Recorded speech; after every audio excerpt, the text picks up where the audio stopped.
Hello, everyone, and welcome. My name is Rula Deeb. I'm a senior principal at Geosyntac Consultants in Oakland, California, and the coordinator of the webinar series on behalf of CERDP and ESTCP. I have the pleasure of facilitating today's event. This webinar focuses on DoD-funded research efforts to increase energy resilience through microgrids. First, Dr. Jeff Marquesi from the National Renewable Energy Lab will talk about quantifying the reliability of different distributed energy resources and expected performance. Second, Mr. John Halliwell from the Electrical Power Research Institute will talk about the results of a study focusing on a holistic approach to the electrification of non-tactical vehicles used on DoD bases. Each of the two presentations will be followed by a brief Q&A session, and depending on how we're doing with time, we may conclude the webinar with a longer Q&A session. The next two slides provide instructions on optimizing your webinar experience. If you have not done so already, please download Zoom at the link shown here and provide it to you in your registration confirmation email. If you have difficulty downloading Zoom, you can view the slides using a compatible internet browser such as Firefox, IE, or Edge, and by creating a free Zoom account. If you continue having difficulties with seeing the slides, or if your screen freezes, try keying in Control and F5 to perform a hard refresh of your browser. Keep in mind that you can download a PDF of the slides from the webinar webpage and call into the conference line in your webinar registration confirmation email. Another option to view today's proceedings is to go to the CERDP and ESTCP YouTube channel at the link shown here, as we will be streaming live. Just a few reminders about how to ask questions. Today's broadcast will be listen only. You can submit questions in writing by using the Q&A box on your screen. You do not need to wait until the Q&A period to get your questions in. We do encourage you to submit them well in advance of the Q&A sessions. When you submit your questions, we ask that you add your organization name at the end of your question so that we can identify you. Please do not submit questions in the chat box, as it is reserved for comments related to technical difficulties. It is now my pleasure to introduce Mr. Timothy Tetreault, who is the ESTCP Program Manager for Installation Energy and Water. Before joining CERDP and ESTCP, Tim worked at the National Renewable Energy Lab, where he focused on energy efficiency and renewable energy project development for the federal sector. Tim, please get us started. All right, thank you, Rula, and welcome everybody to today's CERDP ESTCP webinar. I'm going to give a quick overview of the programs and then hand it back to Rula to introduce our speakers. So CERDP and ESTCP are the Department of Defense's investments in environmental installation, energy science, and technology. And the programs report to the Deputy Assistant Secretary of Defense for Energy Resilience and Optimization, headquartered at the Pentagon. The CERDP is the Strategic Environmental Research and Development Program established by Congress as a partnership between DoD, Department of Energy, and EPA. And CERDP addresses high-priority environmental science and technology opportunities that focus on the top priority DoD requirements. CERDP funds both fundamental research as well as advanced technology development that ultimately impact real-world environmental management. ESTCP is the Environmental Security Technology Certification Program in which we demonstrate and validate innovative environmental installation energy technologies. These investments capitalize on past investments under CERDP or other research programs and are designed to transition technologies out of the lab and into the field. Especially important in all ESTCP demonstrations is the ultimate transition to implementation and regulatory acceptance. Advances in science and technology provide the DoD with the tools needed to effectively manage and restore the assets to protect troops, their families, the public, and the environment. Startup and ESTCP investments improve installation energy resilience, environmental cleanup, UXO remediation, resource conservation, and the sustainment and maintenance of defense assets. Startup and ESTCP fund, monitor, and actively guide relevant and applied research, development, testing, and evaluation projects for the department's top environmental and installation energy challenges. Our current programs currently fund over 600 active projects. To maximize research impact, Startup and ESTCP collaborate with top talent across the sectors. In 2023, we funded projects with 77 academic institutions, 91 federal performers, and 52 industry partners. Our innovation and technology development inform DoD policy and ultimately improve environmental and energy management. Our webinar series highlights outstanding projects across all our main focus areas, and the next webinar for the Installation Energy and Water program is on December 12th on analyzing building operations data for improved performance and energy savings. And registration is open for webinars through the rest of the year.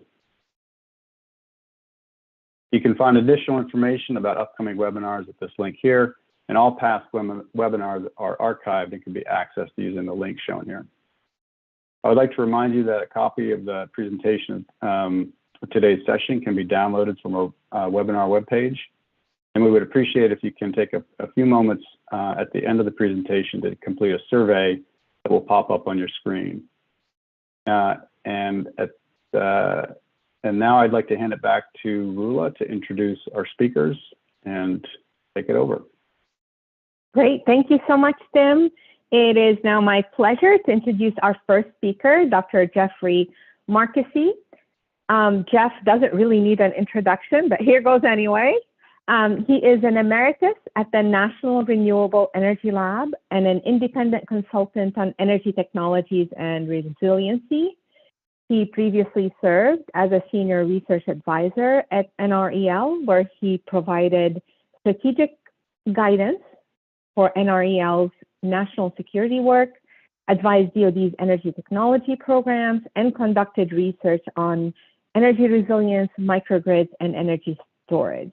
And before joining NERL, he served as a chief scientist at Nobless, a nonprofit science, technology, and strategy organization. Jeff has over 20 years of government leadership in research, technology development, and policy aimed at making the DoD a more sustainable and effective organization. At DoD, he served as the executive director of Startup and ESTCP. And before joining DoD, he worked at the Institute for Defense Analysis, Stanford University, the University of California, and the National Institute of Standards and Technology. In terms of educational background, Jeff received a bachelor's degree in chemistry from Cornell and a doctoral degree in physical chemistry from MIT. Jeff, please get started. Rula, thank you very much. I appreciate the opportunity to spend a little time to talk about some work funded by ESTCP and jointly the Department of Energy on the role of distributed energy resources reliability and energy resilience and stuff. You know, the obvious fact is that if your generators or your batteries or whatever DERs are not operating, they cannot provide the power needed to create energy resilience. This is true whether you have a building-tied system or a complex microgrid. Luckily, there is quite a large data set, empirical data available on DER reliability. And NREL, with the sponsorship of ESTCP, did a statistical analysis of these that allowed us to really understand quantitatively what the impacts of DER reliability are. And then based on that, we developed a new version of a tool that many of you may be familiar with called REOPT, I'll talk about it later, which can account for DER reliability quantitatively. Let me spend a second going through some of the basic things we'll be talking about in the definitions. First, about reliability. We're going to use a concept called survival probability to quantify the reliability of a backup power system. And it's quite straightforward. It's just the probability that the critical load at any time will be fully and continually supported during a power outage of the grid. Obviously, it's time dependent and condition dependent on the assets there. And then when we talk about reliability, we also sometimes talk about it for individual generation assets, DERs. And what we mean is the inherent ability of that generation asset to produce power when called upon.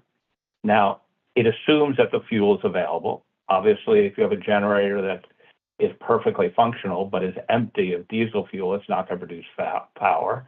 Similarly, if your natural gas pipeline is interrupted, in the case of solar energy, photovoltaics, if the sun is down, or in the case of a battery, if the battery state of charge is too low. Now, backup power systems can be as simple as one or two generators tied to the individual building to support its critical load, or more commonly, as the interest of this series of talks, configured in a network as a microgrid.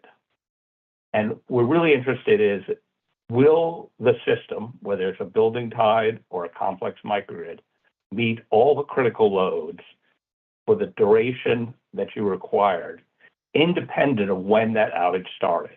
You know, whether it started in the first hour of January 1 or the last hour of December 31st.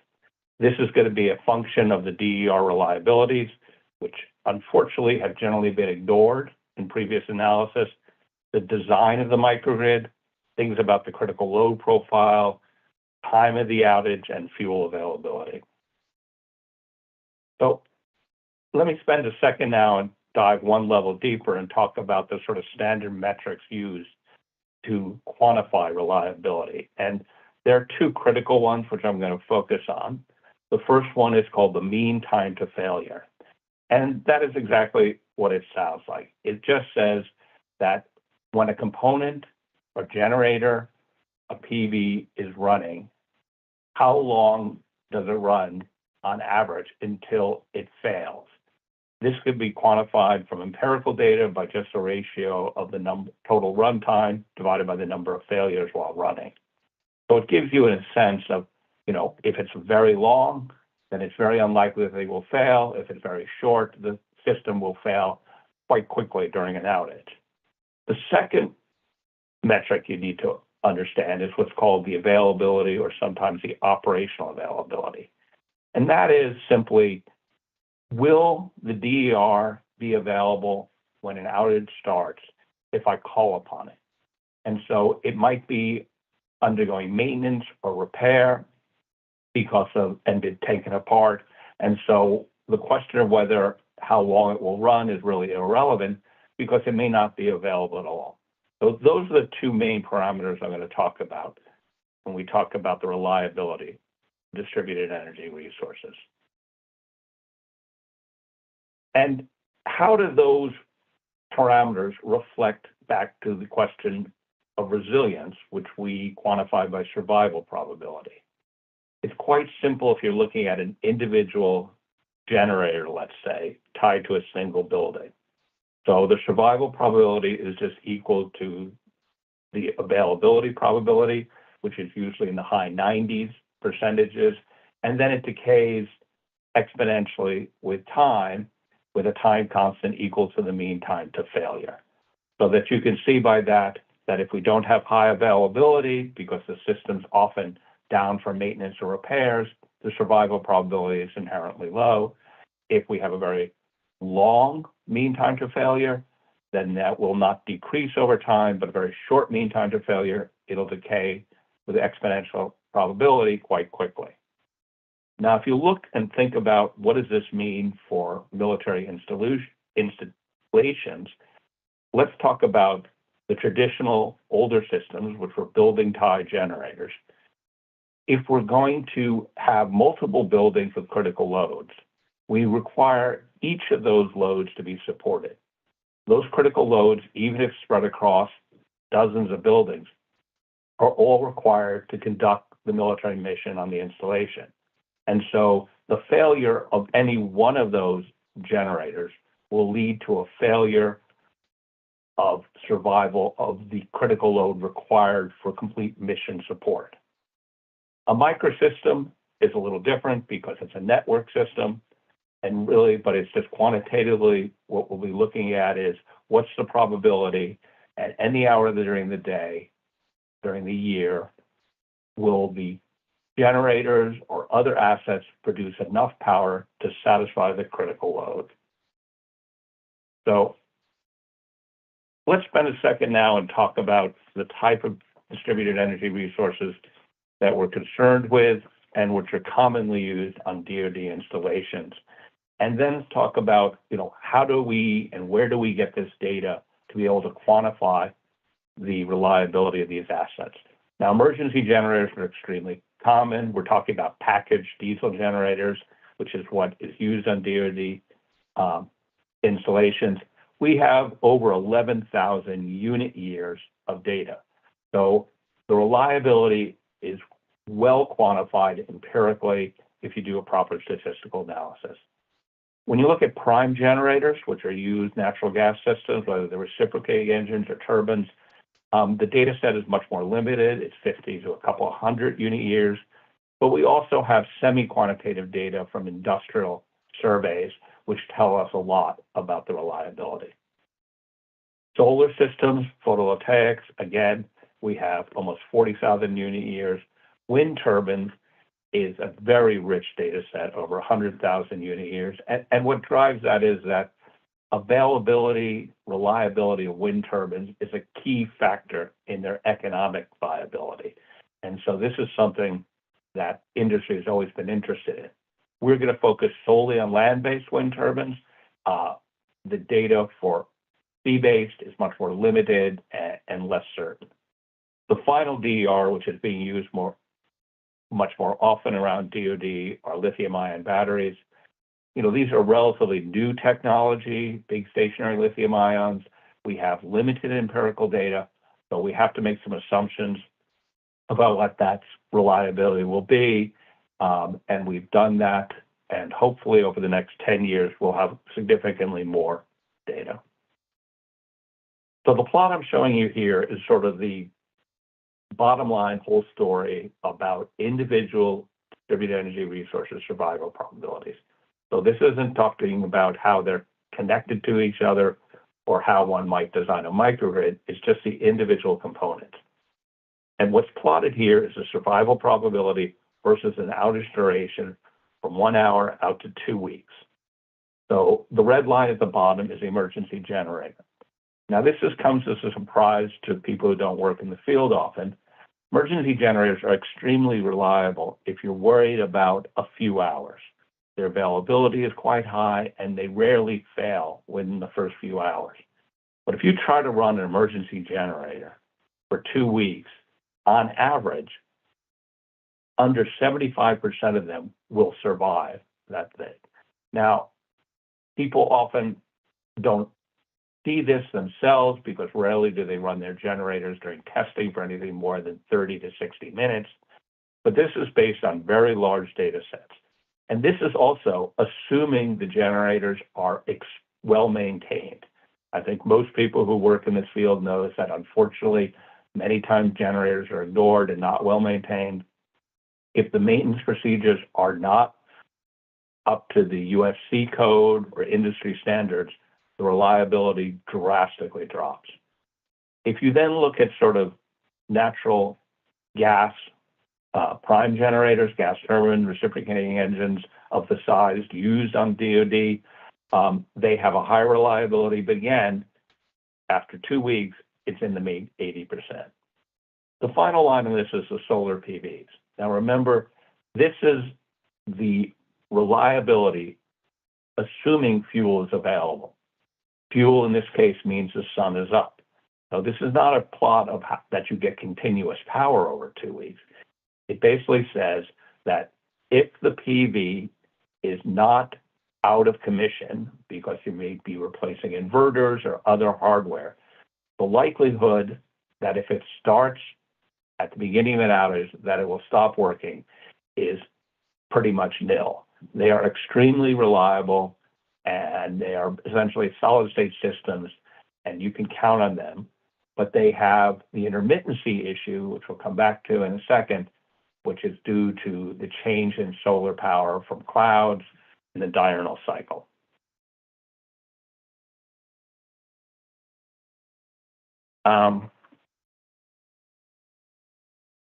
Slide 24. So let me say, let's look at the classic system which DoD relied on, from, for 50 plus years until the last, 5 years really, prior to developing microgrids. So this is the impact of emergency generator reliability on a system of building-tied backup power stations. So there are two cases represented here. Let's say an installation which has 10 buildings, the red line, which have critical loads, or a large installation which has 50 buildings. Now, 10 and 50 buildings with critical loads is not a large number for DoD, but I've just used those as an example. And the statistics for these generators are listed below, and these are the average statistics you find from empirical data. And what you see is that, although a single generator might have a 75% chance to continue running out to 2 weeks, once you have multiple independent ones, those probabilities cascade. And so if you had a 50 building system, within 2 days, the probability that you have all your critical load supported is close to zero. And with even a small base with only 10 buildings with critical loads, you can see it drops quite a bit. The black curve shows you what fraction of the buildings are without power. So some of the buildings always will have power, but over 25% don't. This, you need to remember though, is you can't know ahead of time which of the buildings will be failing. This is a fundamental problem with emergency generators. Historically, they were used for very short duration. They're designed and well designed to support backup power for, 4, 8, 12 hours. They were never intended to be used individually as standalone assets for multiple days till multiple weeks.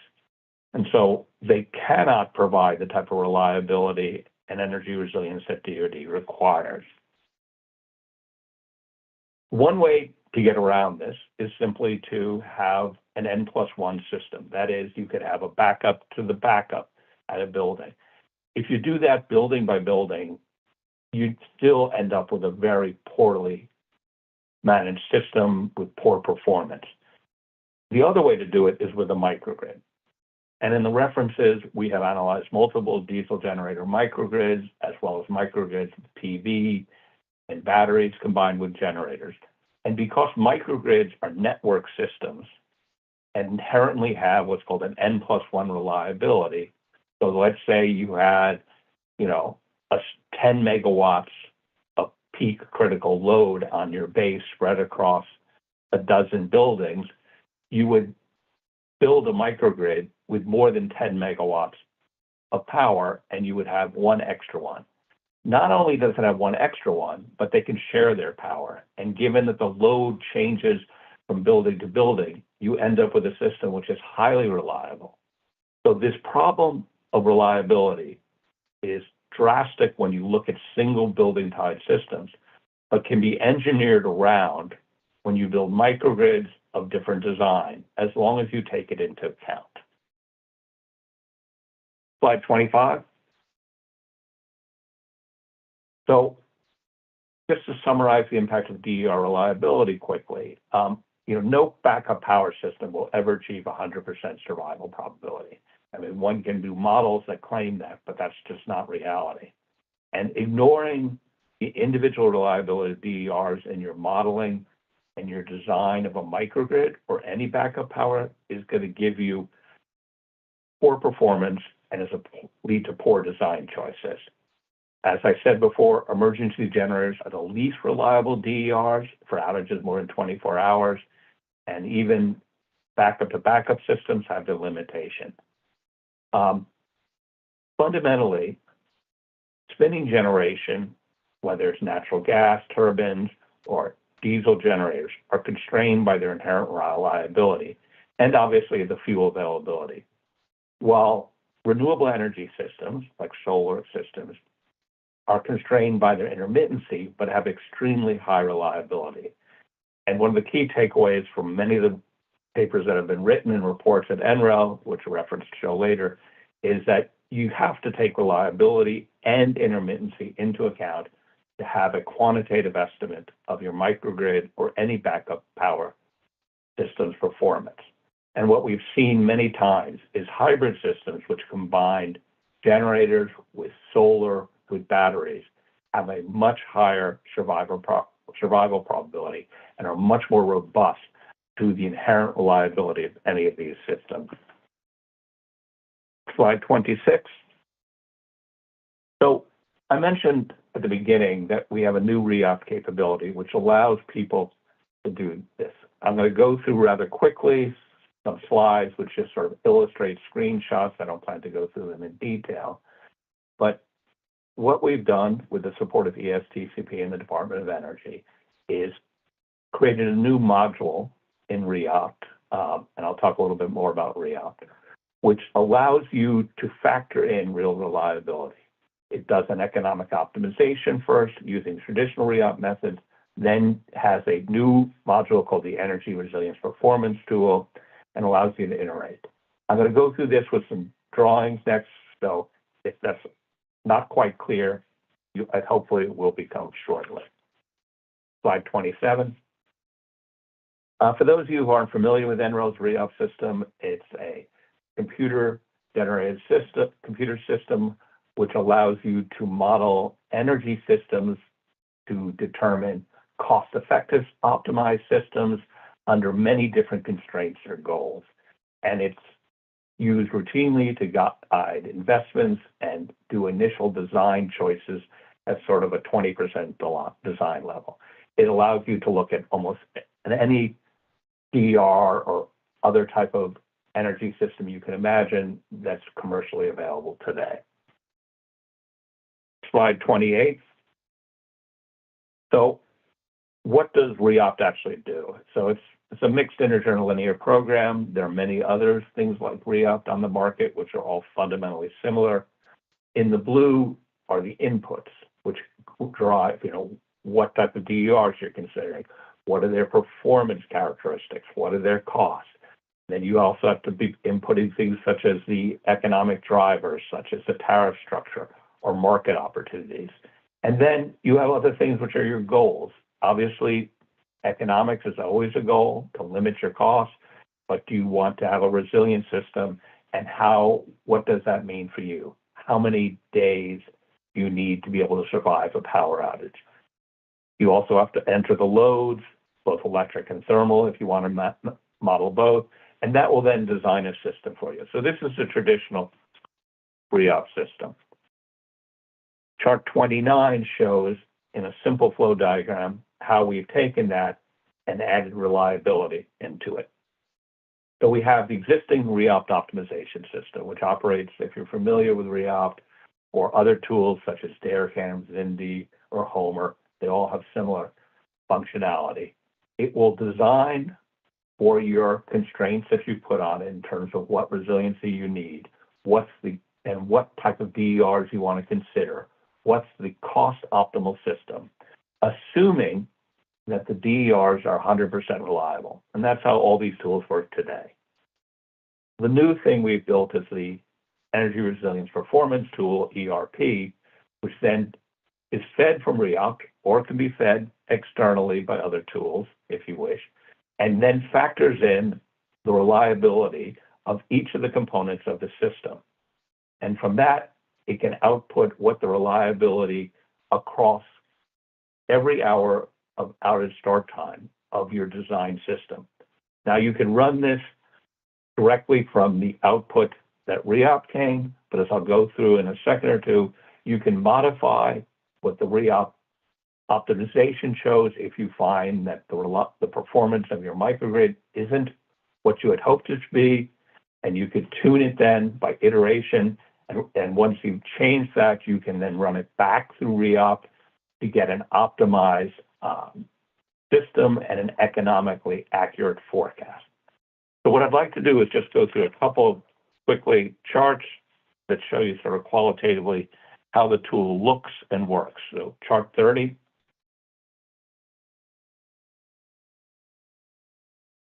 So like REOP's tool has always been, you have to first choose your goals, and then you have to select your technologies. So we're talking about when you have you want to look at cost savings with resilience. Now, the new difference is we have separated out the emergency generators, which have specific type of reliability, from prime generators, which might be reciprocating engines or turbines themselves. But it's very similar to the existing tool. Slide 31. You have to, of course, then define your loads, and then you have to define what fraction of those loads are critical loads, and then you have to define what outages you want to have the constraints subject to. The new version of REOP allows you to do up to 4 different outage start times for a given duration at once, and if there are questions, we can talk about the impact of that constraint after this discussion. Slide 32.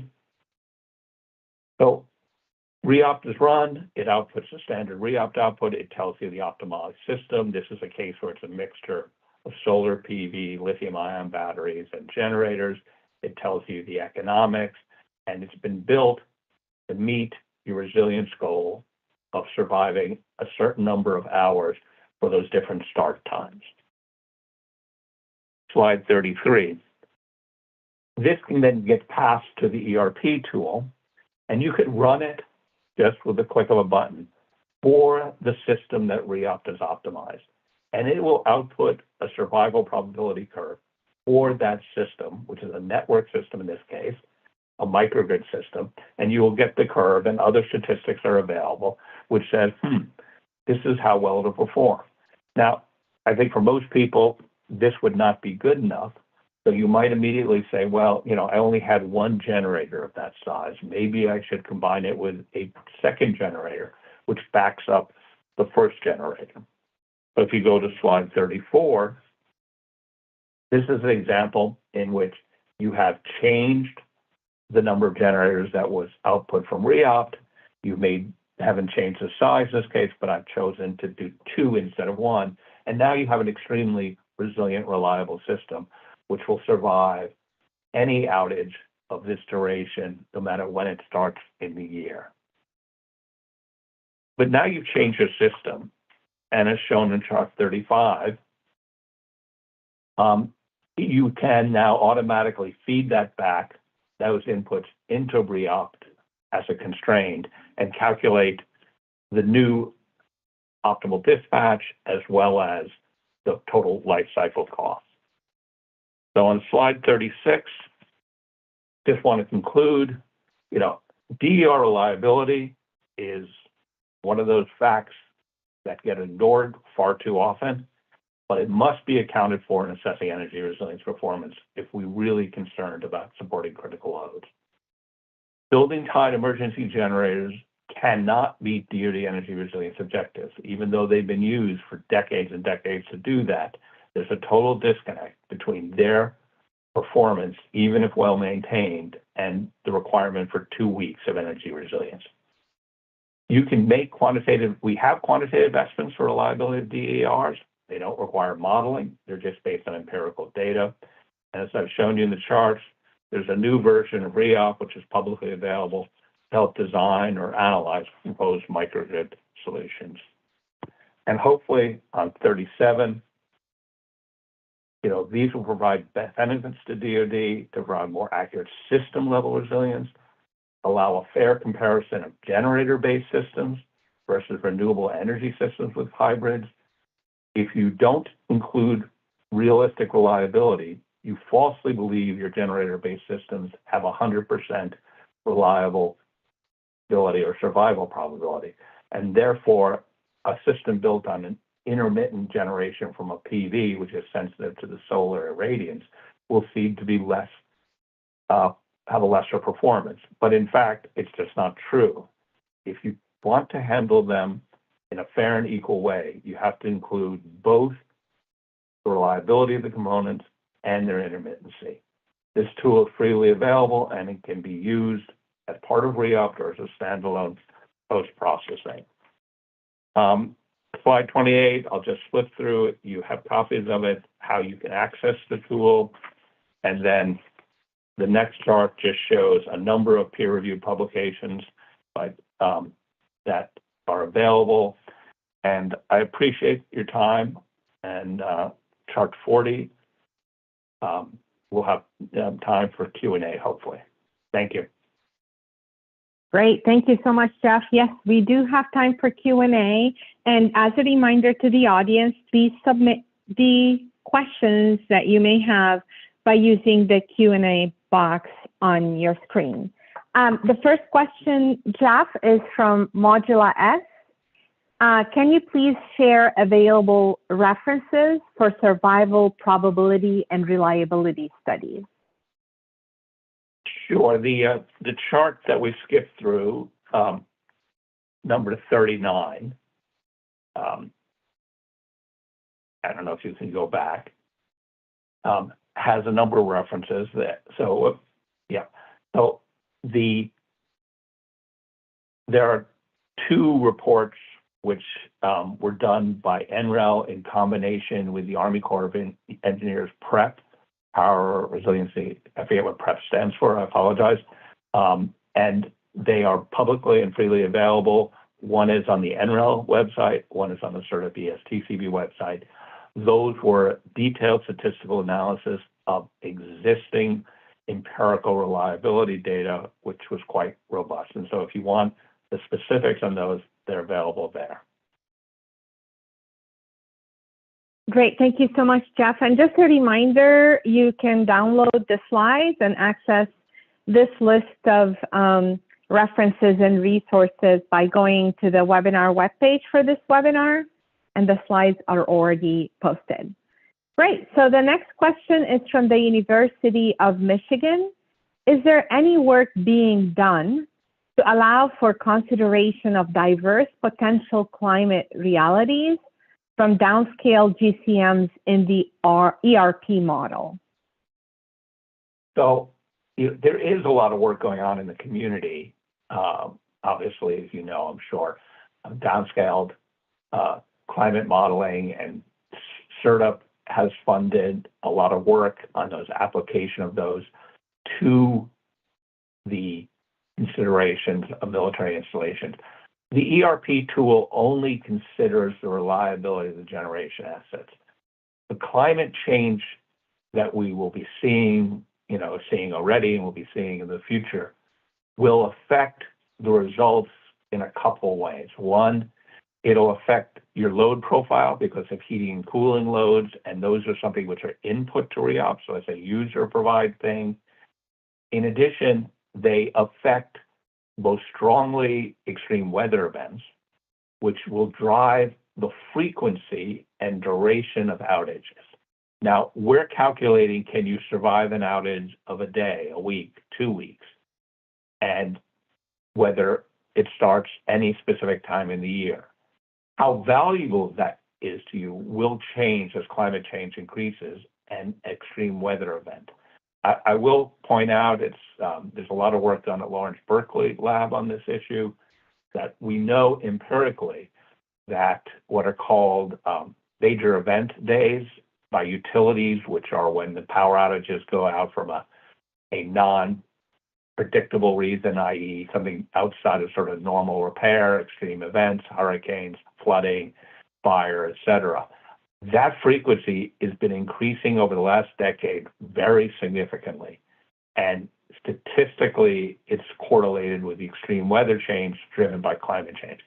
But there isn't anything in the ERP tool which factors that in, but the inputs that you put in and the value you put on the resiliency you need is certainly dependent on climate change and the regional or downscale models will certainly help you figure that out. Great, thank you so much, Jeff. This next question is from the U.S. Army Corps of Engineers Construction Energy Lab. Will REOPT incorporate new technologies such as hydrogen storage? Yes, that's a good question. So there's a host of new technologies which are becoming quite important. Hydrogen storage is one of them. Another class, I would argue, is the long-duration energy storage. Right now it has lithium ions, but it doesn't have built into it a variety of emerging technologies for long-duration energy storage, which range from flow batteries to iron batteries and stuff. Work is being done currently at the lab, and so the lab has the ability to model it, but the tool or the software is really still at a research stage, and so is not part of the web-based or API or open source thing. It will be at some point, I think sooner than later, given the interest I know right now. We're hearing from Department of Energy and Department of Defense. So those will be added soon, but they can be modeled now if you work directly with folks at NREL. Great, thank you. This next question is from an anonymous attendee. Can you discuss REOPT's portfolio analysis function? Does it optimize for a network microgrid, for example, centralized solution, or does it treat each load and building individually? So it's a good question. Let me sort of separate it out because I think most people won't recognize it. In REOPT, you can do a single load or you can do a portfolio of loads. When we do microgrid analysis using REOPT, we consider that as a single load. So it's the load of the campus or the critical load at that campus. Even though it may be many buildings, it is still a single load. So the portfolio analysis is not used for typically microgrid analysis. If you're trying to do a more broad scale assessment of what your options is, given a portfolio of locations, that's what the portfolio analysis is. And that the ERP tool was really focused on a single location, even if it may have multiple buildings. I hope that answers your question. Great, thank you. And one last question before we transition to our second presentation, and we'll get back to additional questions towards the end. This is a question from the U.S. Army Corps of Engineers Construction Engineering Lab. If the installation that is going to be analyzed has a battery energy storage system, how can we input that into the tool? Yeah, so it's a very good question. So it is part of the tool. What we know about lithium-ion batteries, and we expect to be, lead-acid batteries, we expect it to be similar for some of these other batteries, are that they are, they're inherently solid-state devices, so they have high reliability. The biggest factor we're worried about is not that the battery will stop working during the outage, but it might not be available at the start of the outage. So that was what I called operational availability. And that may be because, they're replacing some component, and it's out of service. I mean, they're not in service, every hour of the year.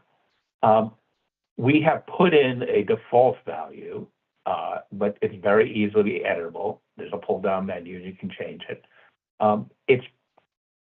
We believe that the availability of batteries is probably between 96 and 99% of the time. You get claims from most companies that sell integrated lithium-ion stationary batteries, and you'll see them ranging mostly 98% and above. We don't have big enough empirical databases to really justify one decision. So we put a mid-level default value of 98, but I think the simple way to assess it is you could just change it parametrically and say, well, what if the battery doesn't work as reliably as we thought? Or what if it's doing quite a bit better? This is different than PV systems, which particularly utility scale PV systems, i.e. things that are bigger than a megawatt, which is the most common type on DoD installations.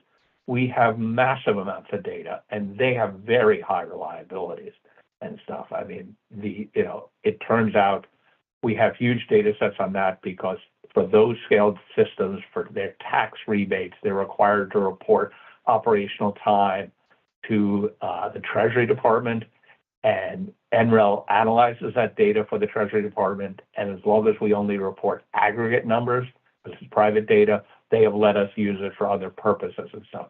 But we don't, to date, have similar data for batteries, unfortunately. So you're going to just have to make a parametric estimate. I think it's going to be quite high, particularly if you're using a major manufacturer, which is UL certified and stuff. I mean, they're very interested in those high reliabilities. But again, if you want to be safe, you can just vary the number quite easily in RIA. I hope that helps. That does. Thank you so much, Jeff. And please stand by for additional questions that we can get to towards the end. But at this point, we're going to go ahead and transition to our next presenter, who's Mr. John Halliwell.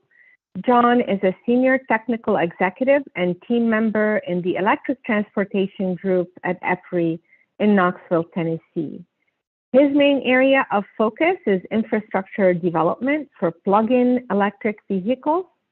He joined EPRI in 2007 and has been active in the electric transportation space since 2008.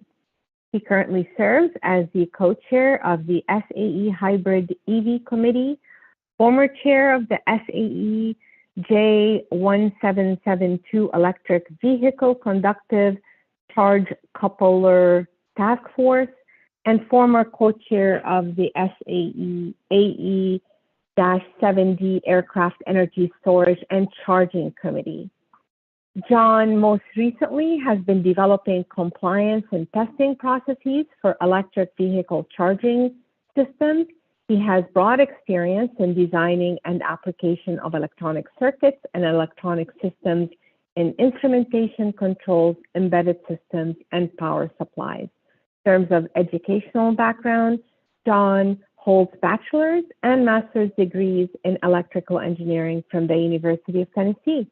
John, welcome and please proceed. Thank you, Rula. Appreciate that. For slide 43, please. We'll go over the presentation outline. We're going to discuss our approach. I'll give you an overview of what we're talking about with non-tactical vehicles, what we would like to know, so the fact-finding that we're doing, what data we found typically available. We want to look at how we're going to assess electrification of that equipment, and we'll talk about conclusions and the benefits to DoD. Slide 44. Our approach was really to first select a sample base where we could work with them to see what kind of data was available. And really what we need to know for the non-tactical vehicle fleet is, what do you have? What types of equipment, what types of vehicles? And we take NTV to be pretty broad. It can be a sedan, it could be a pickup truck, it could be a crane, it could be a backhoe, it could be, a front loader, the various types of equipment that might be electrified over time on a DoD facility. We want to collect fueling data. How are those devices being fueled now? Central location, multiple locations, that sort of data. And then ultimately, we need to know the operational data from that equipment. How frequently is it used? Where is it used? How long is it used? We worked with a sample base. We partnered with the Naval Weapons Station, Seal Beach, and we've worked with their fleet manager and some other folks there on the base, looking at the data that they have available. We've also had a past ESTCP project where we worked with the Air Force Research Lab and a couple of Air Force bases that we're drawing on from that experience as well in moving forward. Slide 45. When you look over NTV, we kind of found that in looking at these bases, there's really two broad categories. There's the on-road non-tactical vehicles, and there's the non-road non-tactical vehicles. On-road would be your sedans, pickup trucks, flatbed trucks, those sorts of things. Non-road would be that equipment that may have wheels, but it's probably used to move equipment. It might be tugs, forklifts, dirt moving equipment, those sorts of things. And so when you look at those two broad categories, we'll touch on each of those three areas I talked about. So the inventory, the fueling, and operation. Slide 46, please. And so what we'd like to know is how many you have, how you fuel them, and where they're located. When, where, how long. And ultimately, we're going to take that data and translate that into an energy use and then ultimately power, where the electric grid is sized based on power. It's easier to get to energy. That's sort of the total work done by the vehicles as they're used. It's a little more difficult on power because we have to know more details about that operational cycle. Slide 47. So as we look across those categories, the green stars is where we found detailed records. So the base has a Government Services Administration fleet. Those vehicles, we had detailed data on the vehicle type, the year of purchase, model year, all that sort of data was available. The military also operated Government Services Administration fleet vehicles. And again, there we found detailed records on vehicle type and operation, or vehicle type and the sort of statistics around that piece of equipment. On the non-road side, the base, our sample base maintained an asset list, and that asset list contained a lot of the equipment that would be sort of described as that non-road category. And the base had a detailed list across, the equipment they have, hundreds of items. It's not as clear if military units maintain equipment that's not on those lists. So we're still working with the base on this non-road side and actually have a meeting scheduled for next week. Our experience with the Air Force bases is that there are some things that are maintained at the unit level that may not, make their way onto these sort of detailed inventory lists. So it's something to keep in mind as you work through this approach to sort of looking at a holistic energy use. Slide 47. I'm sorry, yeah, there we go. On the fueling side, so the GSA fleet, again, they're detailed records. The GSA fleet, when those vehicles are fueled, RFID cards are used to identify the vehicle, and the drivers manually enter odometer readings as they do the fueling. So there are detailed records on a monthly basis about, how many times that vehicle total fueling for the month, and a tally of the mileage for that vehicle. It holds true for the military vehicles as well. They're also tracked with that sort of detail. On the non-road side, we find that at least at our sample base, there were very, very little detail about the actual fueling of those. They're more dispersed. They may be located in more locations. Fueling can be done for these smaller devices. It may be where a central fueling location is used to fuel tanks that are carried to a remote location. That's a little more complex in terms of that tracking, and we didn't find that detail there. Slide 49. So when we talk about operations and locational data, here we can kind of lump both the non-road and on-road devices together because they really found a similar situation.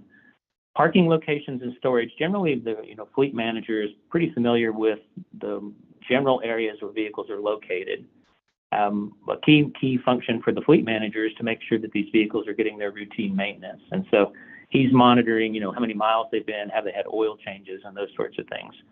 As far as operations, where they are and how far they're driving, how long they're working, that information is not gathered at the central level. There's not a database of how often a vehicle is driven. There's not a database of how often a forklift is put into use. That information really isn't needed at the base level to maintain their mission. When you think about how you operate a fleet on a base, if you're keeping the vehicles running, they're meeting your needs. There's really not a great need for that. And it's something very different. EPRI has worked with commercial fleets, and oftentimes commercial fleets that are electrifying, certainly the early ones, they tend to be fleets that are very focused on where their bottom line is tied to how their vehicles operate, and that's just not the case on a military base. So having central database of operational data, it's just not there. But we know that the operators have this information. They know how often they drive their truck or operate their forklift. So the information is out there, but it's very dispersed. It may, literally be hundreds of individuals that have the knowledge about the equipment that's operating on a base. Slide 50. So ultimately, we want to take this data to calculate, at first, energy. And there's methods to do that. We can look at the fuel use records. There we can take the chemical energy of the fuel being used and then develop a translation to the grid electric impact that fuel use would have. And again, we're taking a holistic approach. So we're thinking across a fairly large amount of the fleet. We're not thinking about a piecemeal deployment, but if you were to electrify all of the NTV on a base, sort of laying out what does that entail. We can certainly look at the data we have to get vehicle type. You can look at the engine sizing, environmental factors like temperature, terrain, and you can go through a study that way to sort of pin down how much energy a vehicle is using. The ultimate goal here, again, is what is the total energy that the electric grid will have to provide, and that we'd have to know that for some time interval, whether it's a week or a month or a year, but we're looking for that totalized energy, which ultimately can lead us to power. Slide 51, I'm sorry. When we look at the power needs, if you think about energy is the sort of accumulated work, whereas power is very, very closely related to how fast you're working. So how often does a vehicle get driven? How far is it driven in a single day? So it's much more about the timing of that operation. And the electric grid is sized based on power. So the electric grid can deliver some amount of energy, but when we size transformers, when we size wires, when we look at the switchgear and the equipment that's going to serve electric loads, that is all sized based on power. Ultimately, if you want to get to power and energy, you need to make either some assumptions or find records that give you the timing of those non-tactical vehicle operations. How long are they used? How long do they sit idle? Where do they park? And I mention that because there is a geographic component. Generally, liquid fueling is done at one or two sites on a base or maybe at an off-base location. Generally, you don't have multiple locations where you do liquid fueling just from the cost and infrastructure that has to be there. Unlike that, electric fueling can be done very localized. You can put chargers in parking lots. You could put them in garages or behind buildings. They could be near flight lines, near docks, wherever there's space and electric power available. And so it's much less concentrated. It's more distributed. But what that means is we now need to know what vehicles are parking in those locations, because we're going to track how much power they need and how much charging is available localized at that site. And also, where vehicles operate may be where they're idle. They may park near where they operate, but it may be that the vehicle parks at a different location when it's idle and then it works in another area. We need to have some handle on that, start thinking about sort of sizing and locating charging equipment. The other thing, and I'll emphasize that with our next slide, but we'll stay here just a sec, the fuel use is not uniform across these non-tactical vehicles. You'll find some that are very heavy fuel users and some that are light fuel users. On slide 52, I've taken off the units here, but just to kind of give you a flavor of the height of the columns would be how much fuel was consumed in a month.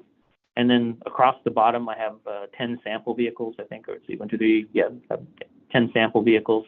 And each bar represents the different colors or different months of the year. So you can see a few vehicles where they only had a single fueling event, the vehicles D and E. A couple vehicles had maybe 3 or 4. It's possible that some of these vehicles are new to the fleet, and so they only have data from the tail end. But we've also seen a few vehicles that we know have had very dispersed charge or fueling over the course of time. Then you can see a few vehicles there on the right side, vehicle G and H. They have very high fuel use. They're fueled every month. But even there, you can see there's a lot of variability, like if you took the average, that some days or some months, there's much more fueling than other months. So the key point there is if you try to size your charging based on averages, you have to be very careful because the vehicle D will have very different charging needs than vehicle H, which is quite obvious here when you look at the detailed data. Slide 53. So we're working on our final report now. We're looking at 3 methods to go through sort of this ballpark estimation of the power needs of the on-road non-tactical vehicles. Again, we're revisiting the non-road next week with our base, really trying to dig into that a little more. But so here we're focused on on-road for the slides that I'll work through here. The methods we're developing, we know they're not perfect, but what we're really looking to do is get a bounding on how much charging is needed, where would it be located, and what kind of grid impacts would that have at a high level. And certainly as time passes and more precise data is available, we can review and refine these methods. Slide 54. So we've looked at 3 different methods. The first one I'll talk about here is, our first method. Here you assume a charge time duration. So in this case, I think we chose 10 hours. So let's assume that all those vehicles have to be charged in a 10-hour time window. We know how much total energy they need from our fuel use data. And so we can start making some assumptions about, what sort of power levels might we use. And in this case, we chose 3 discrete power levels to apply to the chargers. And then you start looking at how many days are available for charging, because we kind of have a total number of hours in the year, but there's holidays, there's weekends. You have to know a little bit about the base's operational cycle. Ultimately, that gets us down to a daily total time available for charging at those power levels. That's slide 55. And closing out on method 1, and we can size our charger population to try and limit to that time window. So here we're allowing the charger count to vary to meet the energy needs. And then ultimately we want to localize those and calculate total power needed at the geographic sites. Slide 56. Second approach we're taking is to assume a number of chargers. We know how many vehicles are on the base, and we know that DoD generally has some rules of thumb about how many chargers per vehicle they're going to supply. And so we could take those numbers, and again, taking that totalized energy, still using the same discrete charging levels, and now we're trying to look at, how those fit with the vehicles in terms of being able to do a single charge that helps them meet their need for operation. Slide 57. So here again, we're going to calculate the number of annual charges by power level, and we again work through how many days are available, so we can sort of tie together daily timing and the number, and then from that we can calculate the needed charging power and power levels across the chargers. Slide 58. The last method we're looking at is we do have some monthly fuel use data. It's a little bit more, I would say, discrete in terms of showing the variations in vehicles. So we wanted to take a look at that as well as a method to calculate the charging needs. Here we have energy calculated from the fuel use by month. When we look at that, it's distributed across vehicles. We're trying to group that in sort of low, medium, and high fuel use groupings. And then across those groupings, we're going to use that monthly fuel use to calculate daily energy needs and ultimately figure out the charging times and energy needed at those sites given different power levels. Slide 59. So this method, we can identify basically the different charging levels and the daily needs, and we can sort of spread that across different power levels. So one option is a base has low, medium, high power, and DC fast charging available. We'll also look at if you had sort of a fixed level of AC charging, how well that fits with the fleet. And again, we're going to identify the daily needed charging across the different NTV and then assign those geographic locations to look at the local power impacts for those vehicles being electrified. Slide number 60. So we know there are data gaps, and there's certainly ways that we can look to fill those. Some of this would be real-time data collection. Sometimes it would be, more of a passive type of operation. So one option, there are these readers that can be installed on the diagnostic ports that are available on board vehicles. It's onboard diagnostics 2 ports on light-duty vehicles. J1939 is often used on heavy-duty vehicles. These are modules that can be located in a vehicle, left in place for weeks to months to capture the operational data. Another option is to look at the telematics data where that's available. I think GSA does have some capabilities on telematics. It wasn't clear, at least for our sample base, that they weren't getting that detailed data, but certainly some of the newer vehicles have this data capability on board. Operator interviews. When you're looking at some of the very specific pieces of equipment, this was vital to our work we did with the Air Force on flight lines, talking to the operators of the equipment, finding out how they were using a particular piece of equipment, the frequency, how long it was parked, and how many shifts a day that was used.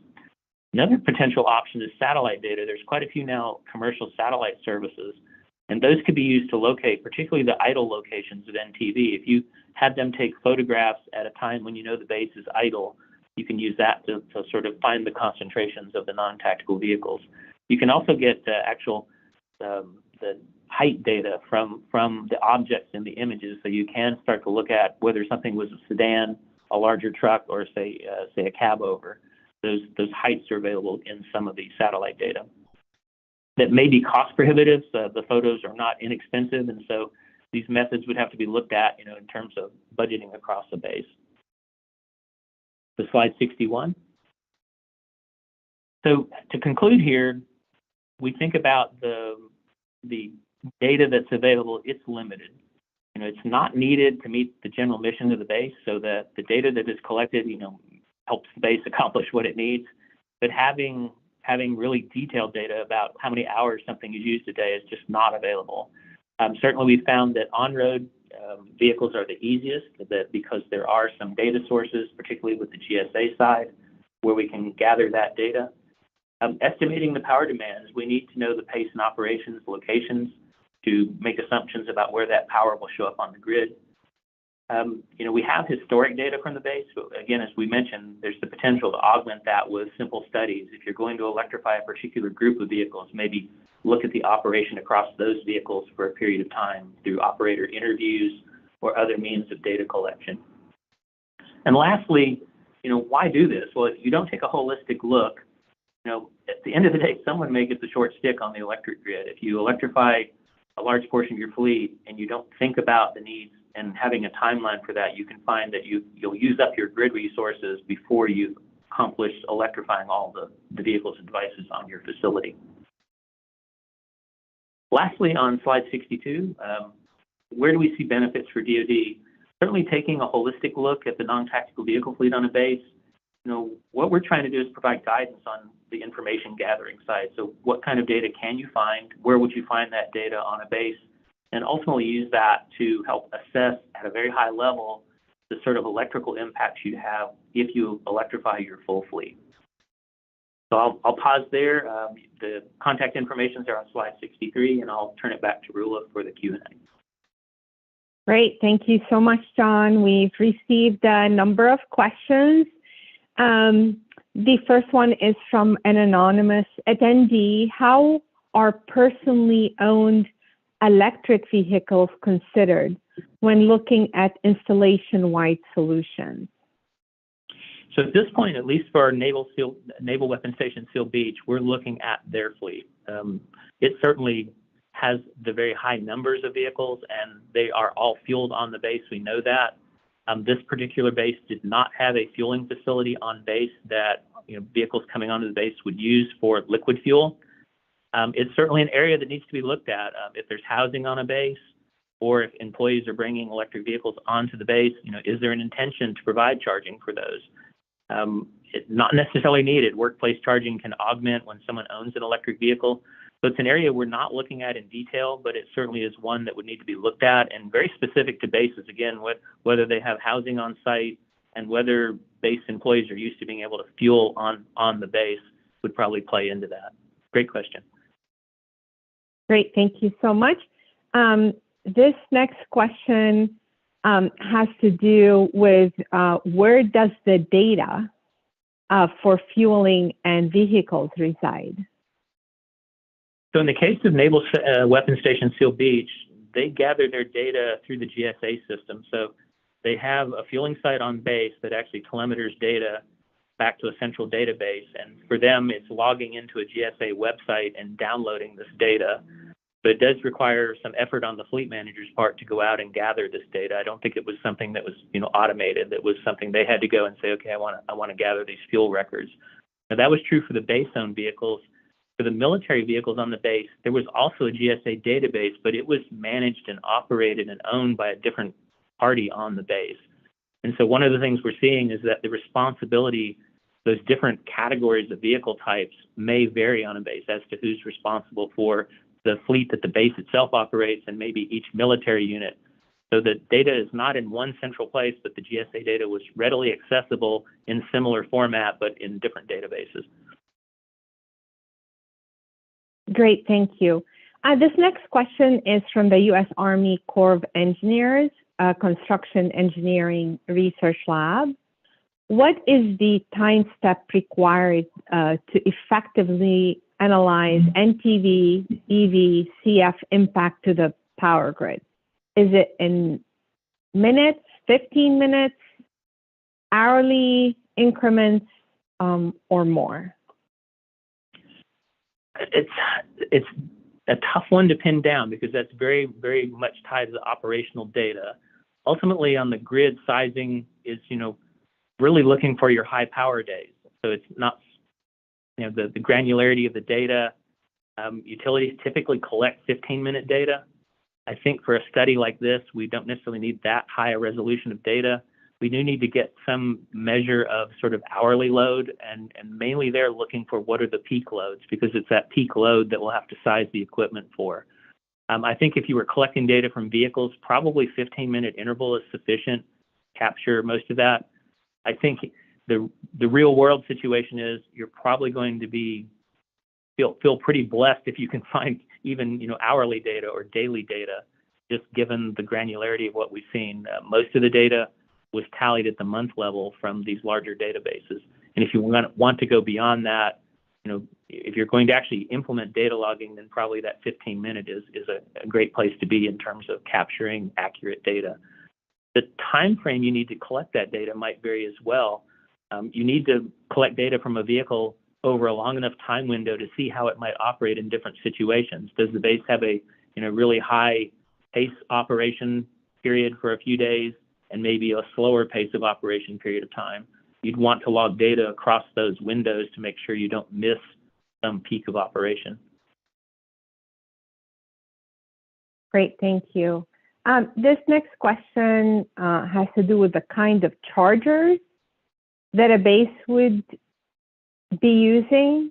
What kind of chargers are we talking about here? So typically for the light duty vehicles, these are going to be located at the edges of parking lots. They're generally either pedestal mounted, they can be mounted to walls. There are AC chargers that deliver AC power to the vehicles. Those are typically done at either 240 volts or 208 volt AC. They can span the range of roughly 2 to 3 kilowatts of charging capacity up to just shy of 20 kilowatts. That will serve quite a few of the vehicles. And as we're looking at Naval Weapons Station, Steel Beach, there are a number of their vehicles that would be serviced by those AC chargers and would be able to meet their driving cycles. There's also the availability of DC fast charging, where power levels can go above from the roughly 25 kilowatt level on up to 200 to 300 kilowatts, depending on the vehicle's capability. I would imagine in most situations, a base is going to need some DC fast charging hardware, particularly to meet those times when maybe you have a high pace of operations or a vehicle is used in back-to-back shifts where maybe there's not the idle time to charge that vehicle. So it very much depends on how the vehicles are operated. So you're typically looking at that 3 to 20 kilowatts with AC charging capability, up to 350 kilowatts if you have DC fast chargers. Thank you so much. This next question is as follows. Why do the charge locations need to be known? So when you think about an electric grid, it is very localized. So the location of a substation, some bases have a single substation on site. That substation may be off the perimeter of the base. You may find bases that have multiple substations or multiple points where power comes onto the base. So if you think about it, it's almost like the circulatory system in a body that, it branches out to all these localized locations. And at each end of one of those branches, there is some known capacity. It may be, a few hundred kilowatts of capability at one location, whereas you could handle megawatts at another site on a base. And that's generally been sized based on the operation of those buildings and facilities on that base. So now you're augmenting, you're adding in additional load at those locations. So knowing where your vehicles park, that's probably where you're going to want to charge them. The ideal situation for an electrified non-tactical vehicle would be one where it can charge overnight or when it's idle, and then it's available for operation for a full cycle, for a full shift, however that equipment's used. Having that localized information is very important from the electric grid side, knowing where you're going to concentrate power use, because you may have to upgrade transformers or locate wiring at those sites. The other thing it tells you is you may have places on your base where you have parking available and excess power. And maybe by changing your operations a little, you could relocate vehicles to those places and find that you can electrify more vehicles at a lower cost because you're not having to change the electric grid. So it's very important, again, that localized power consumption matters. That's really helpful. Thank you so much. And then one final question before we pull Jeff back in. Can telematics be used on the entire fleet? It could be used if all the vehicles have that capability and that data is collected. And certainly what we've seen at this particular base, their fleet varied over an age of maybe 10 to 15 years. There were a few older pieces of equipment, particularly the non-road category of non-tactical vehicles. So telematics would generally support like light duty vehicles, sedans and pickups. It's probably available on heavy duty, but there may be a cost. Like it's not free to gather this data. That data requires a backhaul, like a method of collecting the data.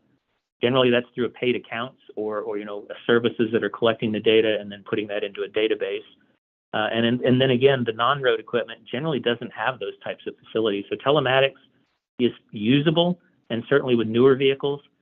But ideally, you're probably going to be replacing your older non-tactical vehicles first, electrifying those before you do your most recent change-outs because just the life cycle of the vehicles. But yeah, good question. Thank you. Great. Thank you so much. And Jeff, if you can come back on, and we'll start with you. Both you and John spoke broadly about microgrid implementation and considerations for improved energy resilience. What can power up a microgrid for resilience, Jeff? I'm sorry, could you just repeat that, please?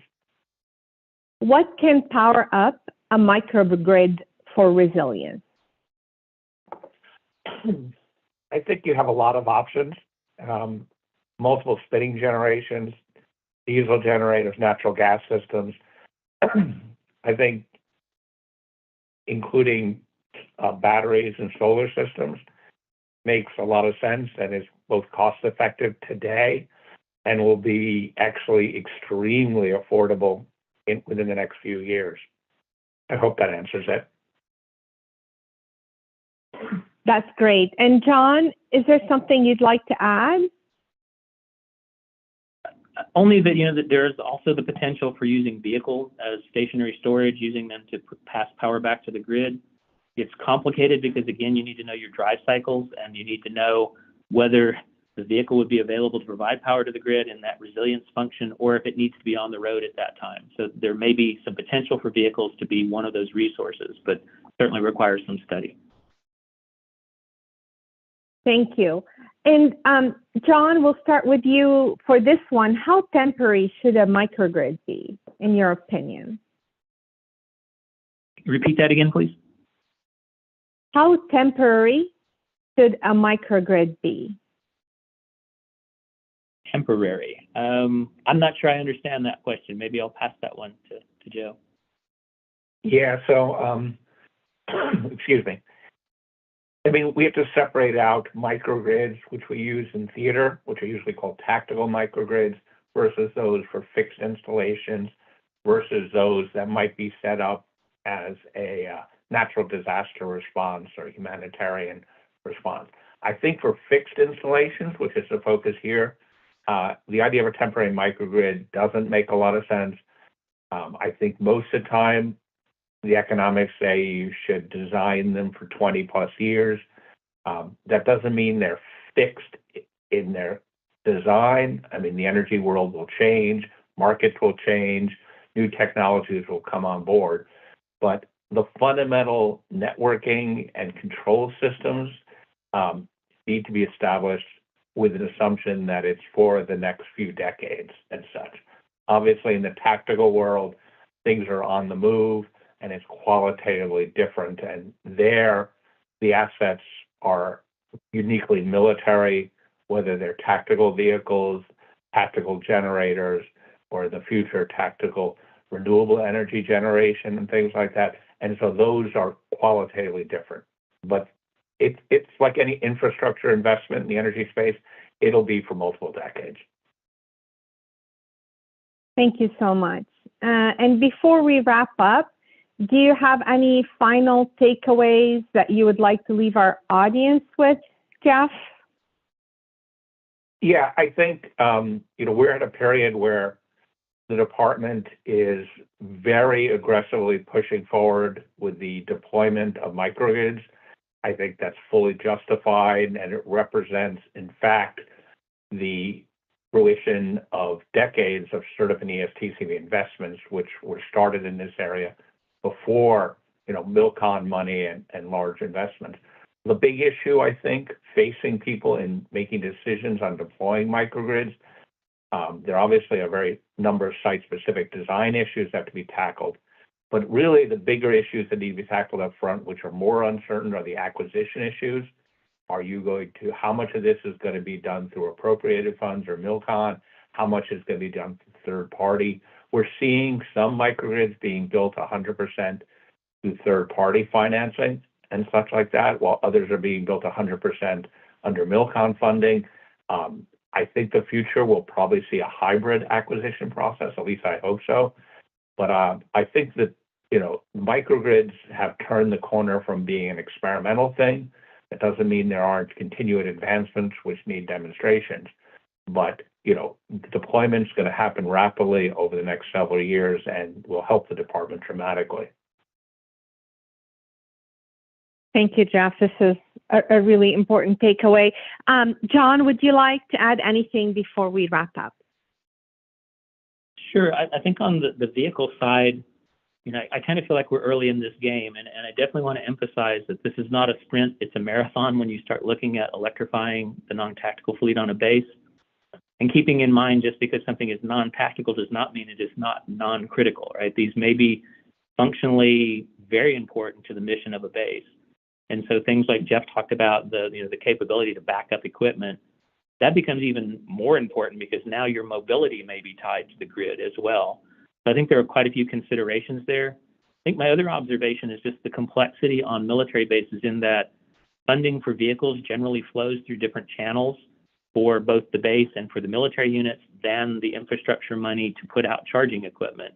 And so the ownership of the vehicles, where the vehicles are fueled, those may be handled by completely different groups. And so there's a real need for a lot of coordination here at the base level, keeping these folks working together so that the growth of vehicle counts and the charging equipment, matches. And then also just looking at the mission of the base and making sure that the electrified equipment is meeting the needs of the base before you dive too deeply in.